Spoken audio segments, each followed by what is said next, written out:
Before I start, I just want to say what a real pleasure it is to have Professor David Clough with us.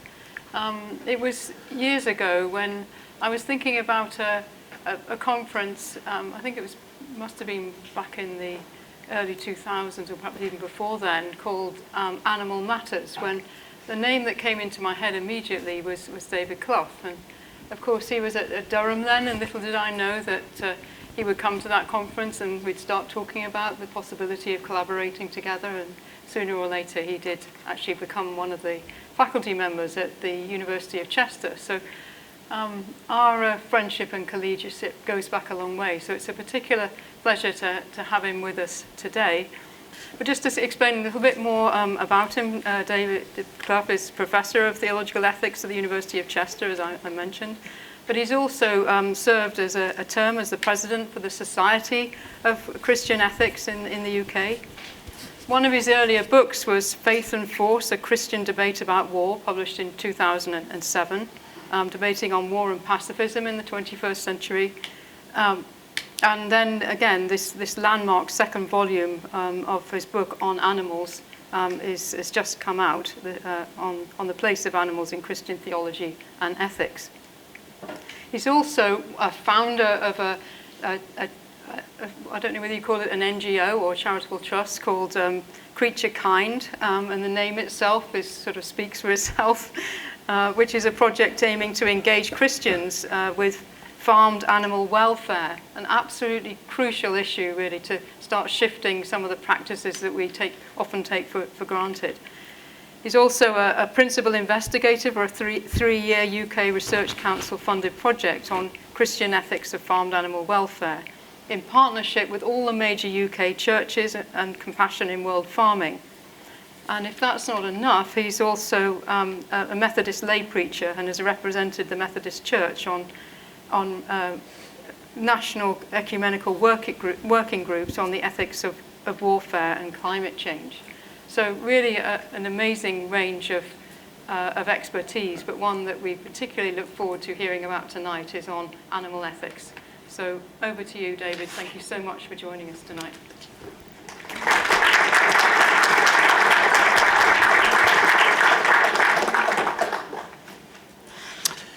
Thank you very much, Celia, for that kind introduction. Thanks very much for the invitation to be with you this evening. Thanks to you all for coming, especially in such inclement weather. I'm delighted to see you.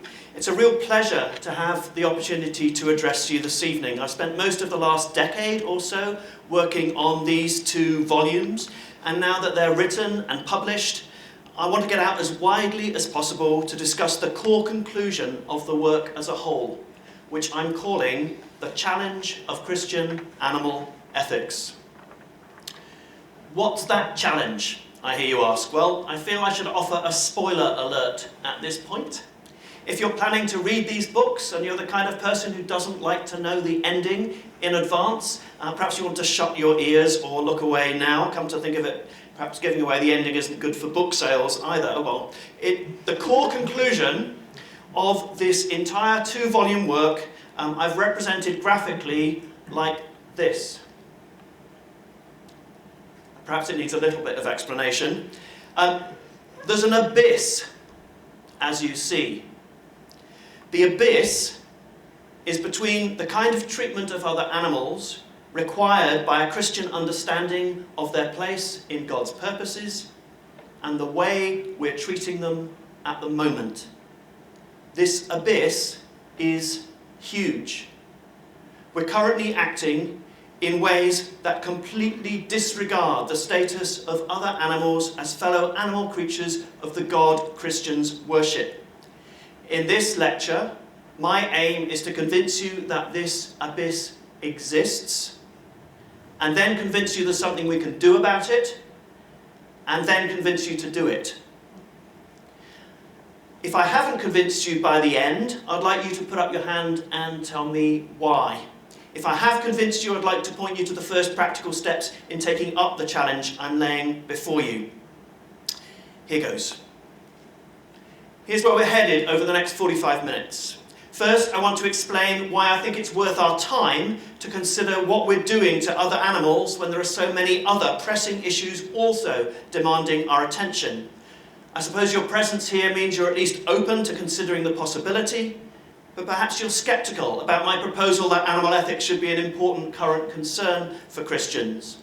I don't think that's an improper scepticism, but I don't think it's a good reason for Christians to ignore animal ethics, so I want to start by making the case that attending to animals is worth our time. Second, I want to set out why animals should matter for Christians in particular. The atheistic utilitarian Peter Singer, author of the landmark work Animal Liberation in the mid-70s, thinks Christianity provides the foundation for an ethic that excludes moral regard for other animals. He's persuaded lots of angry atheistic vegans that he's right. Perhaps you've met some of them. I certainly have. Worse, Singer seems to have helped persuade large numbers of Christians that their faith gives them reason to be unconcerned about animals. This is despite Christians having played the leading role in lobbying for the first anti-animal cruelty legislation in the UK in the early 19th century, forming the Royal Society for the Prevention of Cruelty to Animals with a prominent Jew, Louis Gompertz. Social reformers such as William Wilberforce looked at their society in the context of their faith and judged the abolition of slavery as a key priority issue for Christian action, but also identified other social issues at odds with Christian faith commitments, including cruelty towards farmed animals. At the end of the 19th century, when the RSPCA refused to condemn vivisection, Christians formed new grassroots anti-vivisection organisations who held meetings, the accounts of which sound like evangelical revival meetings with hymns and impassioned sermons to protest against the scientific and medical establishment of the day, including Darwin and Thomas Huxley, who wanted unrestricted access to animals without any legislative restraint. So Christians believe that the strong should not abuse their power over the weak merely to obtain new knowledge. So I agree with Peter Singer that biblical texts and the tradition have often been raided to justify the exploitation of other animals. But I think he's wrong to see Christianity as a root cause of this exploitation. I've told him so, and told him that if he wants, for utilitarian reasons, to convince Christians to be kinder towards other animals, he should stop telling them to give up believing in God and the Bible first. To his credit, he listened carefully and agreed to endorse On Animals Volume 1, which, to my knowledge, may be the only work of Christian theology Peter Singer has endorsed. Volume 1 considers where animals belong in Christian doctrines of creation, reconciliation and redemption, and the second part of this lecture gallops quickly through some key points of the argument I developed there, with the aim of convincing you that Christians have strong, faith-based reasons for being concerned about animals. Third, I want to present some snapshots of what we're currently doing to other animals. On Animals Volume 2 presents an extensive survey of what we're doing to other animals in our use of them for food, for textiles, for labour, for research experimentation, for sport and entertainment, as pets and companions, and our impacts on wild animals. Part 3 of this lecture will focus on the use we make of other animals for food, not just because I want to leave some material undiscussed as motivation for you to buy my wonderful book, but also because I argue that in scale, intensity and impact, this should be our priority concern. So parts 2 and 3 of the lecture are my case for the existence of this abyss between the kind of treatment of other animals that a Christian understanding of them requires and what we're currently doing. Fourthly, after hopefully convincing you of the existence of the abyss, I turn to what we could do in response and propose 2 key practical strategies. I'll keep you in suspense about them as incentives to stay awake for part 4, which I estimate is about 30 minutes away. Hang in there. That's where I'll be trying to convince you that there's something we can do about the abyss I've convinced you exists in parts 2 and 3. Fifth, I want to recognise that we can't see our use of other animals for food as an isolated issue and draw attention to its multiple connections with wider systemic issues. It's important both to have these in mind and to recognise that none of them gives us reason to doubt the importance of the twin policy commitments I'm commending in part 4. Finally, I'll suggest a couple of next steps you might take individually, and more importantly, in my view, corporately, if you're convinced about the existence of the abyss and there's something we can do about it. That's where I'll be trying to convince you actually to do what I've suggested that we should do in part 4. Imagine that, an academic lecture that might lead to things being different. Enough of these throat-clearing preliminaries, on to part 1. As I've indicated, I'm fully aware that there are many pressing issues beyond animal ethics that demand our attention, reflection, and action. White supremacy, the operations of individual and structural racism, its connection with debates about immigration, borders, and walls is unexpectedly, at least to me, again a live issue. A wealthy world still struggles to feed the poor, with famine threatening in Yemen and sub-Saharan Africa, a situation that must be seen in connection with the obscene wealth inequality revealed in the recent Oxfam report, showing that a mere 26 of the world's richest individuals own the same wealth combined as the entire lower wealth proportion of the global population. Our triggering of catastrophic climate change, the first fruits of which are already imperiling the lives of vulnerable human and other than human creatures, and the shocking and bewildering lack of political leadership, nationally and internationally, capable of the policy responses required, threaten to make discussion of any other issue utterly irrelevant. No doubt other pressing issues come to your mind. How can I justify making time for Christian animal ethics in days like these? I want to offer 3 defences of Christian animal ethics in this context. First of all, urgency. Second, multitasking, and third, intersectionality. First, urgency. Here's a chart showing the relative proportion between the biomass of farmed animals and wild land mammals according to estimates by Vaclav-Smil. As you'll see, astonishingly, and I was utterly shocked when I came across these statistics, by 1900, the combined biomass of all domesticated animals had grown to dwarf the biomass of all wild land mammals. In 1900, the biomass of domesticated animals was 3.5 times that of all wild land mammals. That resulted from a combination of big increases in livestock numbers and big decreases in wild land animals, significantly driven by the need to make space for those livestock. We displaced wild animals in order to make space for raising domesticated animals for food. That's 1900. This is 2000. In the intervening 100 years, a quadrupling in the biomass of domesticated animals was a major factor in the halving of wild land mammal biomass. So that by 2000, the biomass of domesticated animals was 24 times that of all wild land mammals. 24 times. Domesticated chickens alone are nearly 3 times the biomass of all wild birds. And in the same 100 years, we reduced numbers of fish in the oceans by 90%.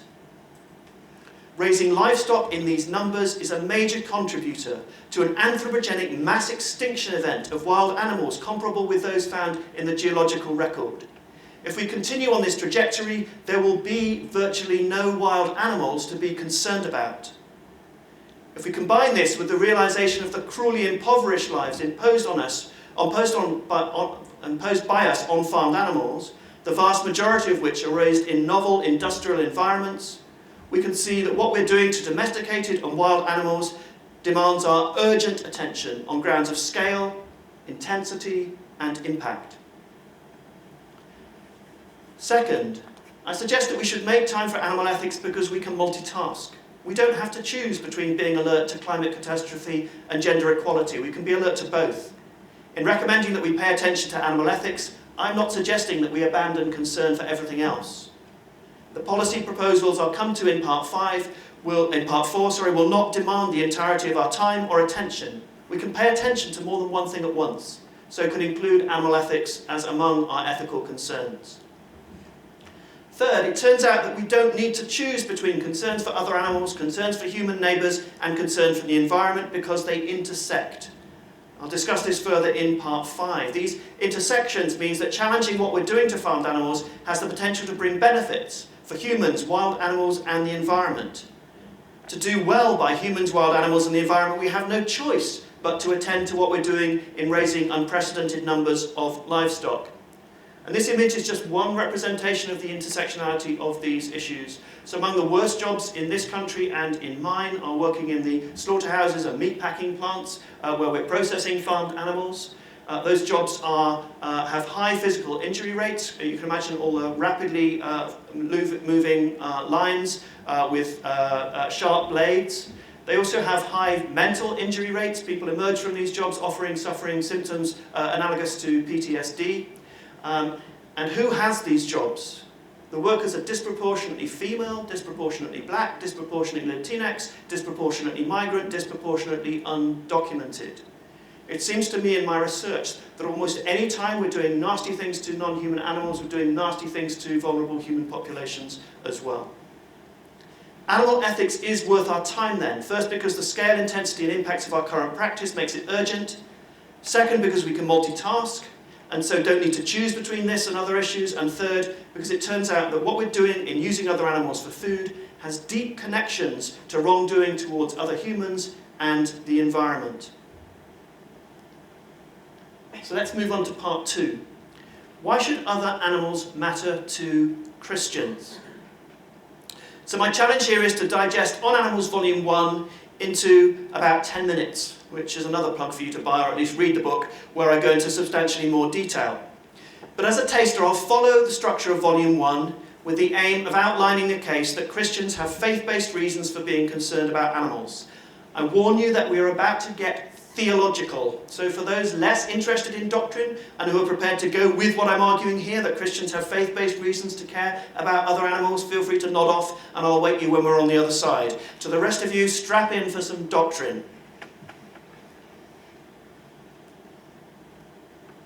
Chapter 1 of On Animals Volume 1 asks what creation is for, and notes a number of theologians who can be found saying that creation is all about us, that God made everything for the sake of human beings. I start with the first century Jewish philosopher, Philo of Alexandria, and trace his argument for that position that is later picked up in Christian theologians such as Origen, Justin Martyr, Irenaeus, and later John Calvin, Francis Bacon, Karl Barth, and many others, with a particular highlight and favourite of mine being Henry Moore's 1653 statement that God only gave life to cattle and sheep to keep their meat fresh until we needed to eat them. In the face of this impressive list of theological authorities, I draw on arguments that to construe God's purposes anthropocentrically in this way is a grave theological mistake. I draw on a better moment in Barth here to make the case for a theocentric, God-centred understanding of creation, alongside Bonaventure and Thomas Aquinas and better moments in John Calvin. These authors argue with others that creation has its goal in the glorification of God. I also note Wolfgang Pannenberg's concern that this theocentric interpretation of the purpose of creation risks making it seem like a divine vanity project, and Pannenberg's corrective supplement that God creates in order to be gracious to each creature as an end in themselves. I conclude that the theological argumentation in favour of conceiving ourselves as God's goal in creation is thin and unpersuasive, and that there are good and much stronger theological reasons to reject such a remarkable assertion of human self-importance.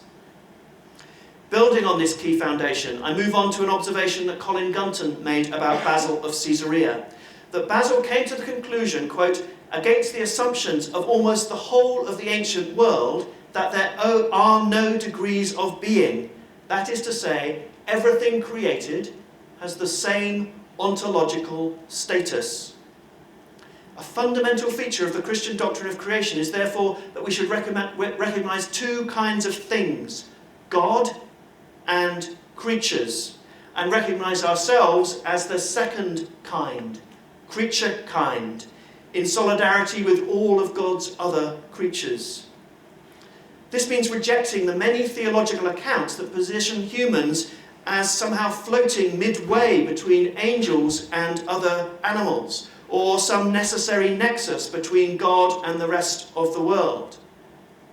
We're made of dirt.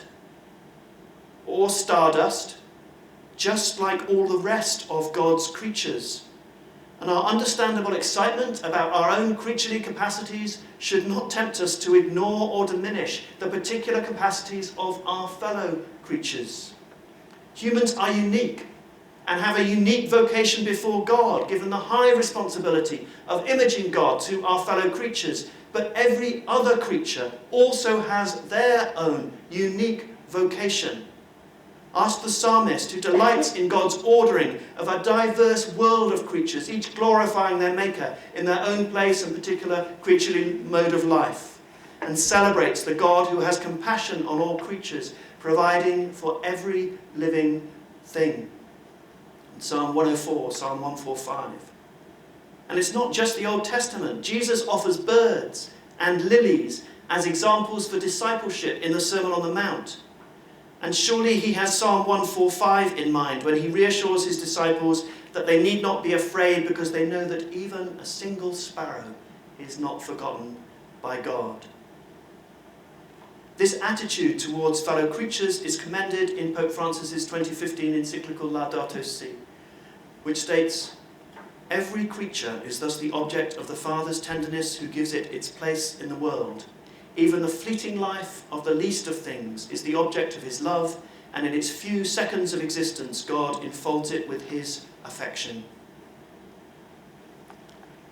Therefore, a Christian doctrine of creation has good reason to see ourselves alongside our fellow animal creatures, and to be dubious about the merits of our ubiquitous habits of thinking, more deeply rooted in Greek philosophy than biblical texts, that consider humans in an entirely different category from other creatures, that fail to recognize humans as part of creation, such as in the all too common divide between God, humans, creation, and fail to understand ourselves as one of God's many species of animal creatures. So creation is best understood, I argue, as God's gracious bestowal of being on all creatures, both for their own sake and so that they may glorify God in their participation in the triune life of God. All creatures are declared good by their Creator in their own right.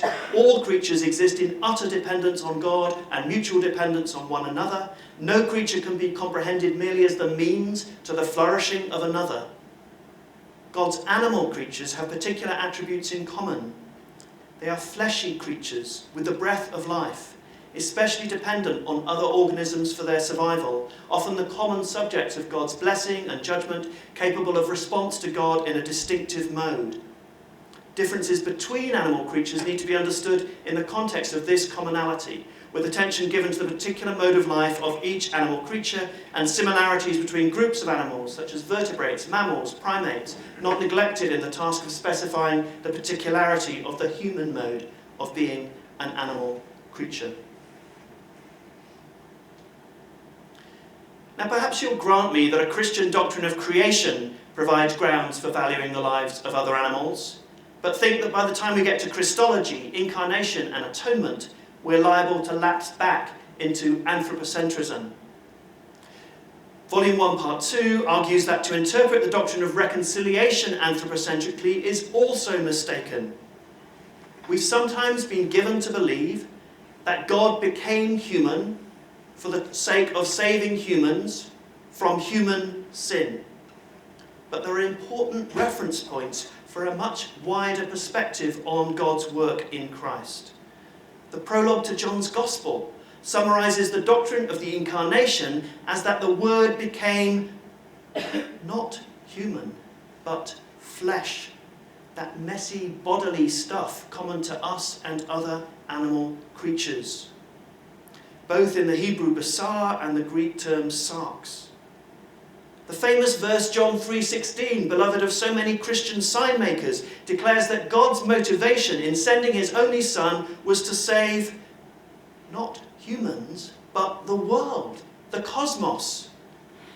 The opening of the letter to the Ephesians declares that in Christ God gathered up all things in heaven and earth.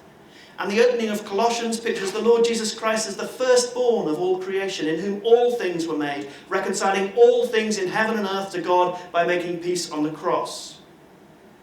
At the end of Matthew's Gospel, Jesus' Great Commission is to send the disciples out to all nations. At the end of Mark, they're told to preach the gospel to all creation.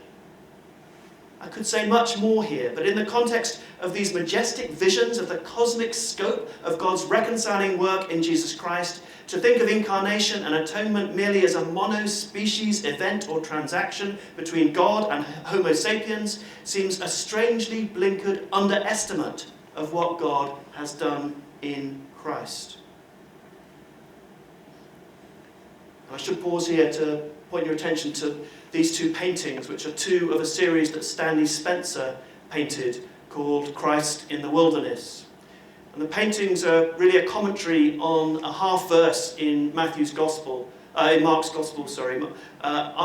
Jesus' baptism, Mark says that Jesus went into the wilderness and was with the wild animals. And sometimes Christians have read those verses as thinking, oh, he's gone to this nasty place to be with these nasty creatures. But Richard Borkham and others have interpreted the verse differently and seen it as an anticipation of the messianic peace that will break out when the Messiah comes and there will be peace between humans and other animals and between animals and animals.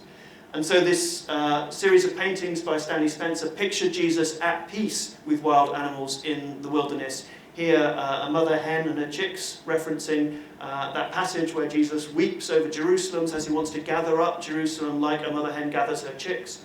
With the foxes, with reference to Jesus' teaching that foxes have holes, but he has no home to lay his head. And another remarkable painting where he's cradling a scorpion in the palm of his hand. In reaching the last major doctrinal heading of Volume 1, Redemption, again it may seem that everything is in danger of collapsing back into anthropocentrism. Christians have sometimes come to think of redemption as something like a teleporting of a select group of human souls out of their bodies in order to drift about with angels in a cloudy heaven. Christian thinking about redemption is much more diverse and often much more grounded in creaturely diversity, as the American 19th century Quaker preacher Edward Hicks' painting of the peaceable kingdom portrays. Hicks draws on this messianic vision of Isaiah 11, 6-9.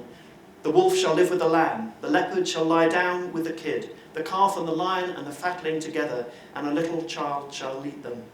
The cow and the bear shall graze, their young shall lie down together, and the lion shall eat straw like the ox. The nursing child shall play over the hole of the asp, and the weaned child shall put his hands on the adder's den. They will not hurt or destroy on all my holy mountain, for the earth will be full of the knowledge of the Lord as the waters cover the sea.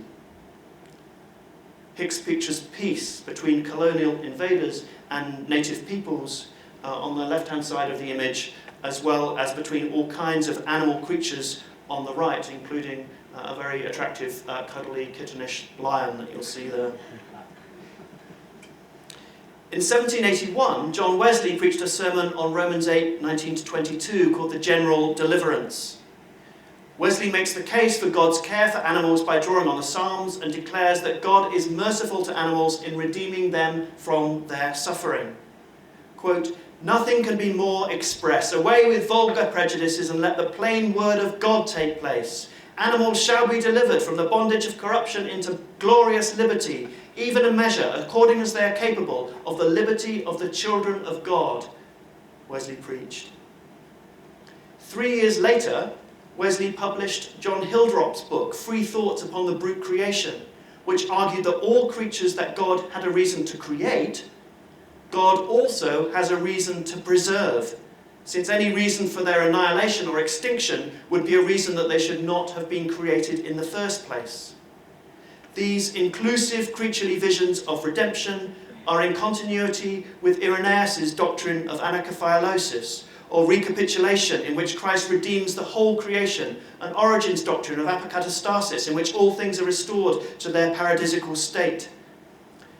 These wider creaturely visions of redemption are also reflected in the book of Revelation, which pictures every creature in heaven and on earth and under the earth and in the sea and all that is in them, singing praises to the Lamb. Again, I could say much more here, and do in Volume 1, Part 3, but making the Christian doctrine of redemption a mono-species event, with the myriad numbers of every other kind of creature merely discarded, seems deeply unattractive in the context of these encompassing redemptive visions. Okay, for those of you sleeping through the doctrine, it's time to wake up. I wonder if you've heard this story told of St. Macarius of Alexandria, an Egyptian hermit in the 4th century. The story goes that one day, as Macarius was sitting in his cell, he heard a knocking at his door. Thinking a fellow monk had come to see him, he went to this door and opened it, and was surprised to find that a hyena had been knocking at the door with her head. She held her puppy in her mouth and offered the puppy to him, weeping. Macarius took the puppy in his hands and looked to see what was the matter. He saw that the puppy was blind in both eyes.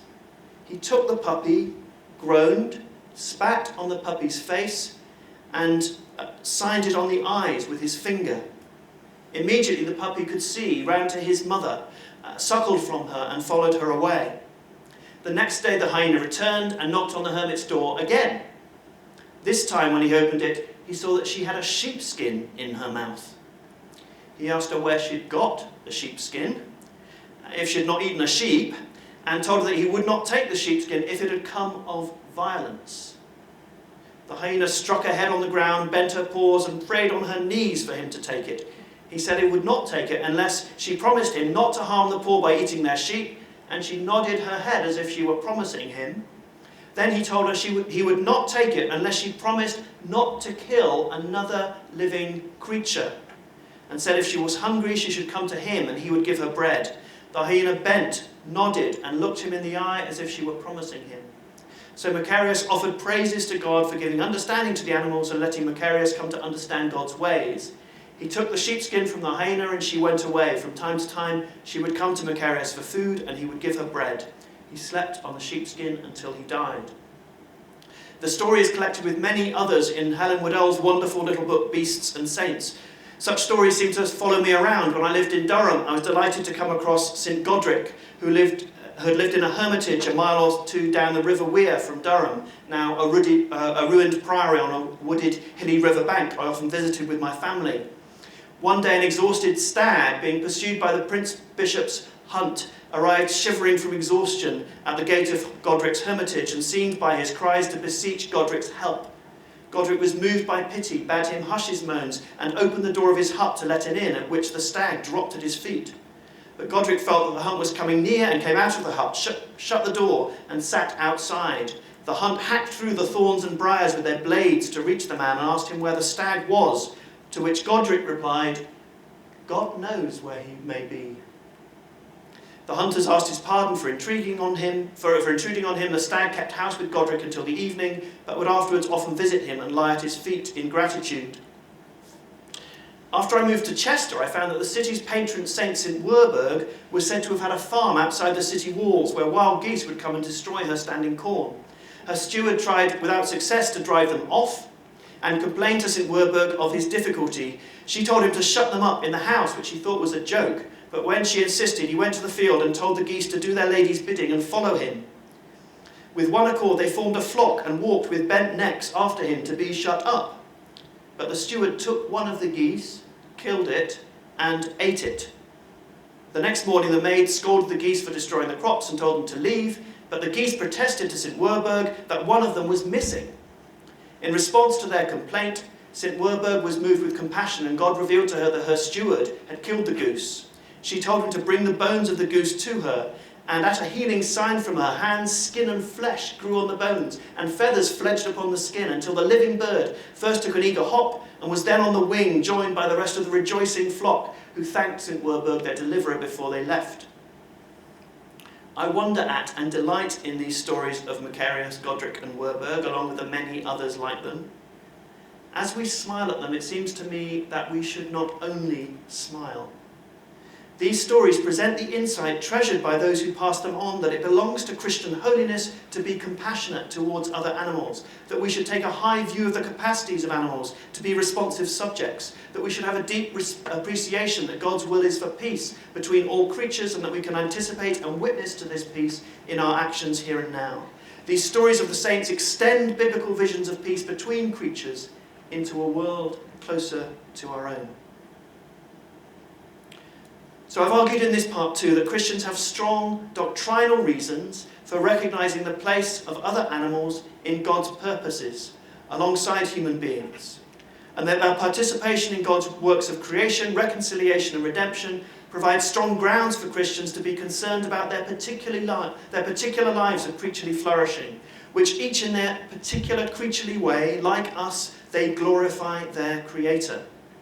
Through this and the way this understanding is mediated in stories of the saints, I'm hoping I've convinced you that Christians have strong faith-based reasons for being concerned about other animals, which is the first step in demonstrating the existence of the abyss between the kind of treatment that a Christian understanding of animals requires and what we're currently doing. So that leads us neatly to part 3. What are we doing to other animals? As I noted earlier, Volume 2 discusses how we make use of other animals for food, textiles, labour, research, experimentation, sport and entertainment, pets and companions, and our impact on wild animals. But the scale, intensity and impact of our use of other animals for food makes our use of other animals for other purposes less of a priority. So I'll focus on our use for food in this part, though I'm happy to discuss other uses in response to questions. I feel the need to issue another content advisory at this point. If part 2 of this talk was demanding and is delving into doctrine, the challenge of this part is confronting the deeply uncomfortable truths of the lives and deaths we're currently inflicting on other animals. Volume 2 sets the pattern for the chapters that follow in taking considerable time to attend to and describe our practice in using other animals for food, which inflicts very significant harm and suffering on other animals and provides very little opportunity for them to flourish in their complex social patterns of life or make use of their sophisticated cognitive capacities. Farmed animals have their lives and bodies entirely reshaped to make them more efficient units of human production, usually to their very great cost. I wonder if any of you can work out what is depicted in this photograph.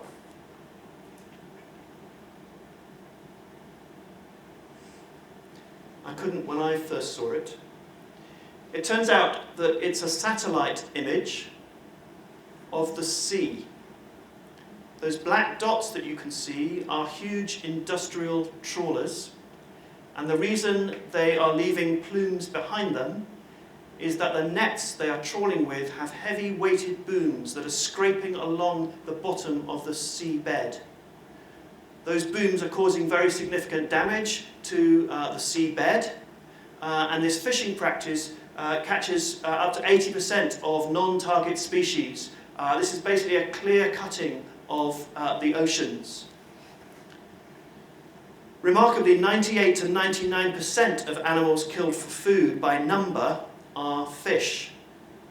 The expansion of fishing and the adoption of industrial methods have resulted in reduction of wild fish stocks by 90% since 1900, as I said earlier. Fish suffer over a long period in the capture process, and fishing causes substantial collateral damage for non-target species and the marine environment. About half of fish now derive from intensive fish farms, which raise fish in close confinement and feed them with, on average, twice as much wild fish as is generated by the farming, exacerbating the pressure on wild populations through overfishing. After fish, chickens are used in the biggest numbers, with 66 billion killed globally for food in 2016 and a further 8 billion used for eggs. The vast majority of chickens are raised intensively in broiler sheds or battery cages, bred to maximise their productivity so that broiler hens reach slaughter weight in only 5 weeks, suffering pain from legs forced to support prematurely heavy bodies. Male chicks from laying breeds are surplus to requirements in all commercial systems of egg production, so are killed by maceration or suffocation or just being tied up in garbage bags after being sexed at about a day old. Ducks are the next most numerous animal killed for food after chickens, with 3 billion killed annually, most of which are raised intensively in similar conditions to chickens. Pigs are the next most intensively reared animal, with 1.5 billion killed in 2016, most of which who live in bare indoor sheds with very little opportunities for expression of species-specific behaviours. Nearly 1 billion rabbits are killed each year for food, most of which are raised in small cages. Most sheep and goats are raised extensively, but moves to intensive indoor production are becoming more common, especially for dairy.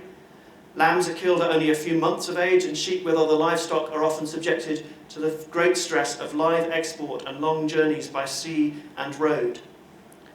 Increasingly intensive methods are being used to raise cattle, with animals confined to bare feedlots for finishing before slaughter.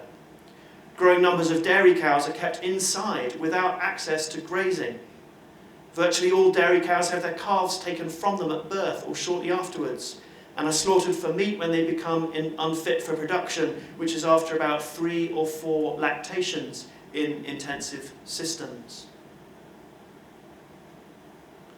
The task I set myself in this part of the lecture was to convince you that there is an abyss between the kind of treatment a Christian understanding of animals requires and what we're currently doing to animals in our use of them for food. I'll await your response, but it seems to me beyond question that subjecting fellow animal creatures to these lives and these deaths merely to satisfy our preference for cheap access to products derived from their bodies is blatantly unnecessary cruelty, at deep odds with Christian faith commitments. That's the abyss I'm seeking to convince you of. Part 4. What should we do differently? First, we need to reduce consumption of animal products. Reducing consumption is crucial as a direct response to the impoverished lives and deaths we inflict on other animals. First, because it reduces the numbers of animals drawn into these systems, and second, because no substantial increases in welfare are possible at anything like current production levels. A recent paper provides evidence that moving to humane welfare standards for cattle would mean reducing US beef production by 75%. We can only give animals used for food lives worth living in the context of raising many fewer of them. So reducing consumption is vital to improve animal welfare standards. But it's helpful to appreciate that reducing our consumption of animals is widely beneficial, far beyond the well-being of the animals themselves. There are a range of other reasons for reducing consumption of animals, each of which would be sufficient independently. As noted earlier, what we're doing in raising and killing vast numbers of animals for food in this way also intersects with problems for human and environmental well-being. The livestock industry threatens human food and water security, and those already suffering from deprivation are at greatest risk. Christians are explicitly directed to care for those with the greatest needs and the least resources. But currently, over a third of global grain output goes to feeding farmed animals. And humans eating those animals receive only 8% of the calories that would be available if humans were eating the grains directly. Animal agriculture is also a very significant consumer of scarce global water supplies. Producing a kilogram of beef requires 10 to 20 times the water required by producing the same calories from plant-based sources. The unprecedentedly high levels of meat and other animal products consumed in developed nations directly damages human health with increased incidence of heart disease, cancer, type 2 diabetes and stroke. In addition, intensive farming practices contribute both to the rise of antibiotic bacterial strains, with 80% of antibiotics in the US being fed to farmed animals, and the risk of pandemics from zoonotic diseases such as swine and bird flu incubated in industrial animal agriculture. In relation to the environment, raising livestock causes more greenhouse gas emissions than transport globally, between 18 and 51% of global emissions, though this raising of livestock is missing from many carbon reduction strategies.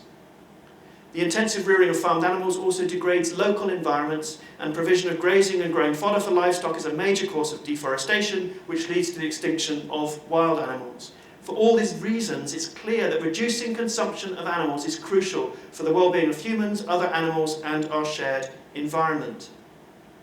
So first, we need to reduce consumption of animal products, and second, we need to shift to higher welfare sourcing. This is Frank Rees, featured in Jonathan Safran Foer's book, Eating Animals, who's raising heritage breed turkeys in ways similar to would have been practiced in the late 19th century. Jonathan's book, Eating Animals, has just been turned into an excellent documentary film, Eating Animals, narrated by Natalie Portman, which I strongly recommend to you as a way of engaging with Frank's vision of what it means to do well by the animals in our care. Frank's turkeys can fly into trees, which is just unrecognisably different from the intensive industrial turkey agriculture that we've become accustomed to. The account of our current practice I provided in part 3 makes clear that alongside reducing overall consumption of animals, we need to source the remaining animal products we consume from higher welfare sources that provide more opportunity for farmed animals to flourish and glorify God in their particular creaturely ways. Animal products from higher welfare environments will be more expensive because it's the cruel industrial systems that made them cheap. But in association with reducing overall consumption of animal products, the overall cost of eating less and better animal products need not be more expensive either for domestic budgets or institutional ones. But isn't it more complicated than that? Well, yes, it is complicated. Here's an image of a large, intensive hog farm in North Carolina, flooded by Hurricane Florence in September 2018. It seems to me an epitome of the intersections in play in relation to our treatment of farmed animals in industrial animal agriculture. So as I've said, these intensive facilities are horrible places to find yourself if you're a pig, subjecting you to monotonous lives far different from the kind of socially complex lives that pigs would prefer.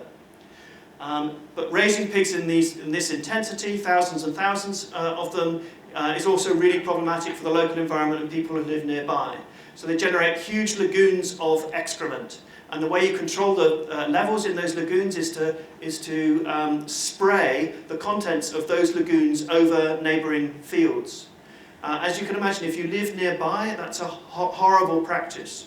People say, excuse my language, that they just end up smelling of shit. They literally get shit on as they live nearby.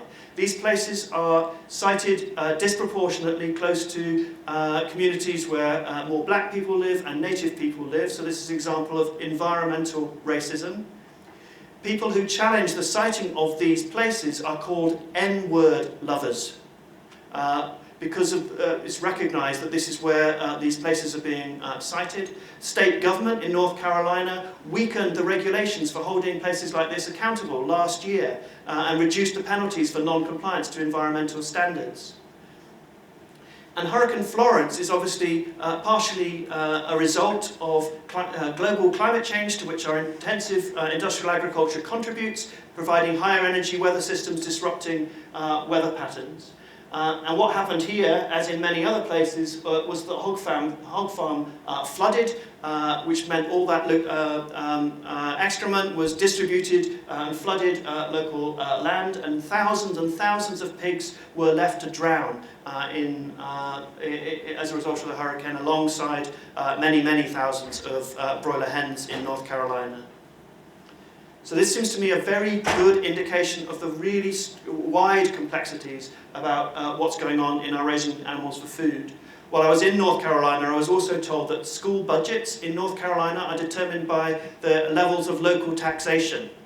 Many of these facilities are owned by Chinese conglomerates which pay no local taxes, which means that the school budgets in the neighbourhood of these industrial facilities are among the lowest in the whole of the United States.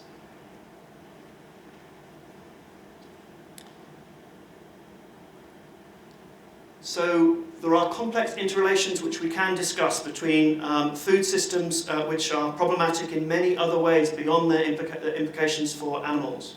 But what I want to suggest to you is that those aren't good reasons for not reducing consumption and moving to higher welfare sourcing. Those two actions will not in themselves fix our problematic food systems, but they are in themselves intersectionally obviously desirable.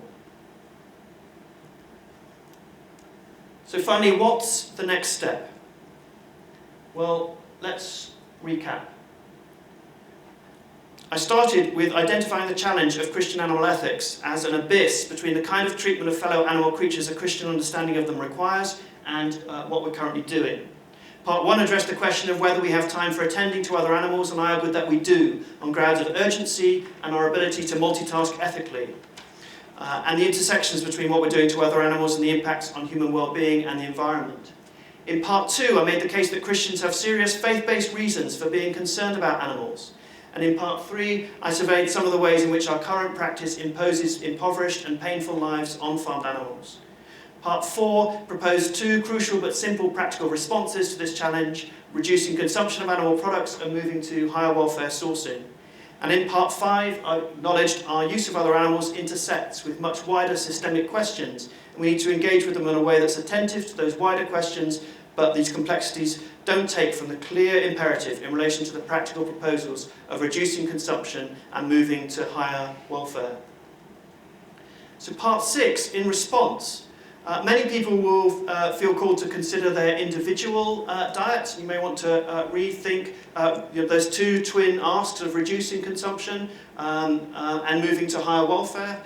For some Christians, that will mean seeking to adopt a vegan diet. For other Christians, they want to reduce the amount of meat in their diet. Some Christians would want to be just paying good attention to the welfare of the sourcing of the animals that they're consuming. Again, eating less and better could be a very good individual and domestic strategy.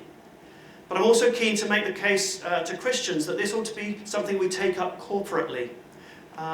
So I would want to encourage and challenge Christians to think about where food arises in corporate Christian contexts, both for churches and for Christian institutions such as this one. It seems to me that there is an opportunity here to make links between Christian faith commitments and everyday practice. In our eating, we are deeply implicated in the lives of fellow creatures. We're connected to them through what arrives on our plate. And so taking practical action in response, both for ourselves and for the institutions we belong to, seems to be an obvious demand in this sphere of what it means to take our Christian values seriously. At the beginning of the lecture, I noted that 200 years ago, Christians were at the vanguard of a new social movement that challenged cruelty towards animals on faith-based grounds. What if Christians were to rediscover this legacy and take up this baton 200 years on? What if institutions like this one were to rise up and lead the way in challenging the willful disregard of our fellow animal creatures of God in industrial animal agriculture, through the championing of a change of practice on the basis of their Christian values? CreatureKind would be glad to work with you on identifying practical first steps. And I'm told there's a sign-up sheet in the back if you'd like to be part of a conversation about food policy here at Notre Dame. So what next? If you're convinced, I'd be interested in hearing from you where you see opportunities in the churches and institutions to which you belong for a practical response to these issues. If not, I'd be very glad to hear your questions and your critiques. I look forward very much to our conversation. Thank you.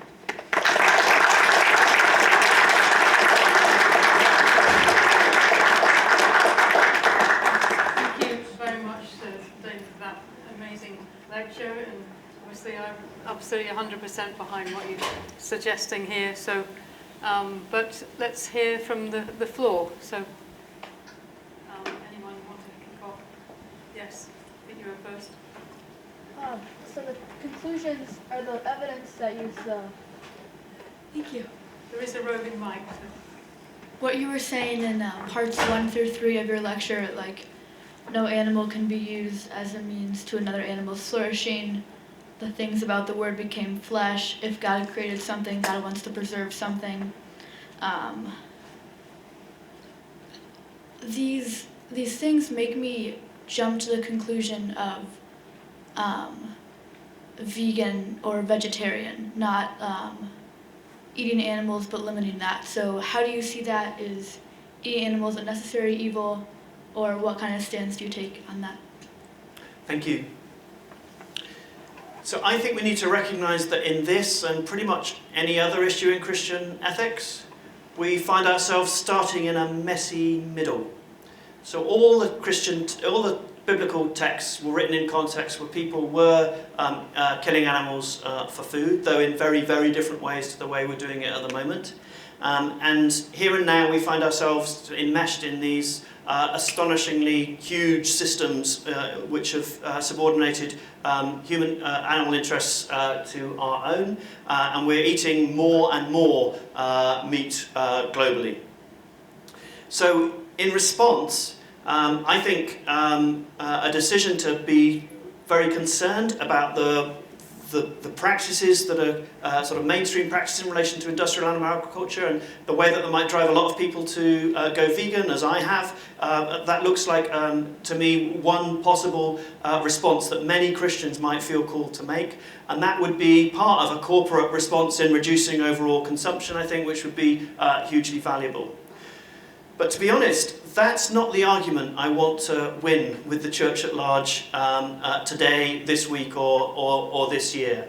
What I'd really like Christians to make common cause about is that whatever we could finally disagree about whether or not it's fine to look after animals really, really well and then kill them for food, or whether or not it's preferable to be vegan as a Christian, whatever we decide about that dispute, I'd like us to make common cause in the meantime. Now, we've got better sort of evidence that there can be medical benefits in relation to using other animals for research experimentation. But in my book, I argue that it's actually quite hard to demonstrate even a cost-benefit analysis argument for research experimentation on animals. It's much harder than we think to make that case, and so I set that argument out. It's unclear how many treatments we've failed to develop because of false negatives through animal trials, and how many, and what would have been possible if we hadn't been using animals. So it's quite hard to do that kind of cost-benefit analysis and show that it obviously makes sense. I don't come out in that chapter as on a fully abolitionist position, but it seems to me that the vast majority of our experimentation on other animals fails to meet the test of even a minimal regard for the lives of these creatures. It was a shock to me, and I was very ignorant when I started this, to find out that death is the end point of all of these procedures. Even when we're using fairly procedures which are not damaging in themselves, we're killing the animals at the end because they're not useful for any further research. And so I think if we even had a minimal valuing on the lives of these creatures, we would think very differently about our practices. Yeah, so thank you so much for your talk. It's quite depressing. And, I can see how the choice at an individual level, is not just compelling, but realistic. I mean, people could leave here and actually change their practice. Maybe there can be a campaign for the institution. But my question is, how realistic do you think there can be a change at the global level? I mean, the scale you described at level 1 with the ratio. I mean, is there really underneath this a critique of capitalism? Where do you fall, on the political debate? I mean, given the current climate of politics, that's a whole other depressing situation. So it's pretty gloomy. Weather's bad too.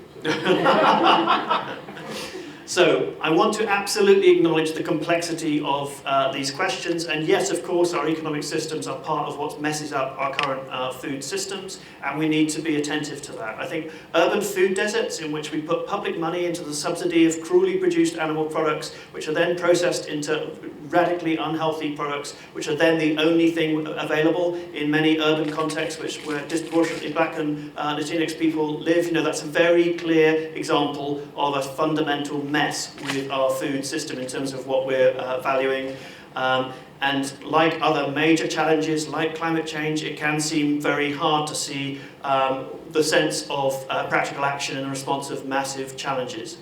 What gives me hope is that I think the ordinary connection in relation to our use of other animals for food and the way that connects us with this wider creaturely world is an obvious lever and a starting point, especially for Christians who think of food as a significant practice and eating together as a significant practice.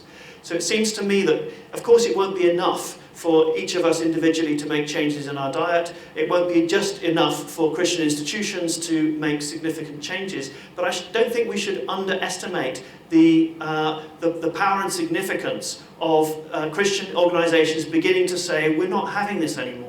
We recognise that what we're currently doing in raising animals for food in these ways is fundamentally at odds with our faith commitments, and so therefore we're going to eat less and we're going to look for alternative suppliers. It seems to me that could begin to shift a public mood and have much wider implications. But even if it didn't, it would mean fewer animals were being drawn into these systems, or whatever level we managed to achieve change. It would mean Christians were thinking about their relationships to the wider creaturely world and acting in response. And it seems to me all those approximate goods, which are obviously good in themselves, and that we ought to be hopeful about a wider impact. So that's what makes me want to spend time on snowy evenings, coming to places and seeking to get people thinking about this stuff, because it seems to me that there is a real possibility here.